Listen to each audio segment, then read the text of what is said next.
ராமநாதபுரம் அருகே பாண்டியூரில் மாற்றுத்திறனாளியான ஆட்டோ ஓட்டுநரிடம் மதுபோதையில் தகராறு செய்த நபர் ஆட்டோவின் கண்ணாடியை கட்டையால் உடைத்து அடிக்கும் வீடியோவானது தற்போது வெளியாகியுள்ளது. இது குறித்தான கூடுதல் விவரங்களோடு இணைகிறார் நமது செய்தியாளர் பூபேஷ். வணக்கம் பூபேஷ், விவரம்.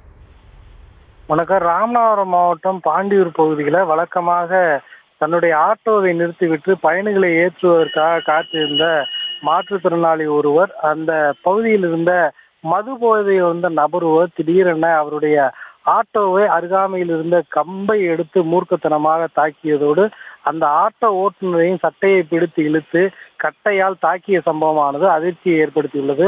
அது மட்டுமல்லாது அந்த ஆட்டோ ஓட்டுநரை ஒருமையில் திட்டி அழைத்ததோடு எந்த பகுதியை சேர்ந்தவர் என கேட்டவுடன் அருகாமையில் இருக்கும் காலனி பகுதியை சேர்ந்தவன் என்பதால் அந்த காலனியை கொளுத்தி விடுவேன் என கொலை மிரட்டல் விடுத்த சம்பவமானது அதிர்ச்சி ஏற்படுது. இது குறித்து தகவல் இருந்த அருகாமையில் இருந்த சக ஆட்டோ ஓட்டுநர் அவரை தடுக்க முற்பட்ட போது அந்த நபரையும் அந்த நபர் காட்டுமிராண்டித்தனமாக தாக்கியிருக்கிறார். இந்த சம்பவம் தொடர்பாக அந்த மாற்றுத்திறனாளி அந்த அருகாமையில் இருக்கக்கூடிய காவலர்களுக்கு தகவல் தெரிவித்த அடுத்து உரிய நடவடிக்கை எடுக்கப்படும் என காவல்துறையிலும் தெரிவித்திருக்கிறார். ஆனால் ஒரு மாற்றுத்திறனாளியை மது போதையில் மூர்க்கத்தனமாக தாக்கிவிட்டு கொக்கரித்த சம்பவமானது பெரும் அதிர்ச்சியையும் பரபரப்பையும் ஏற்படுத்தியுள்ளது.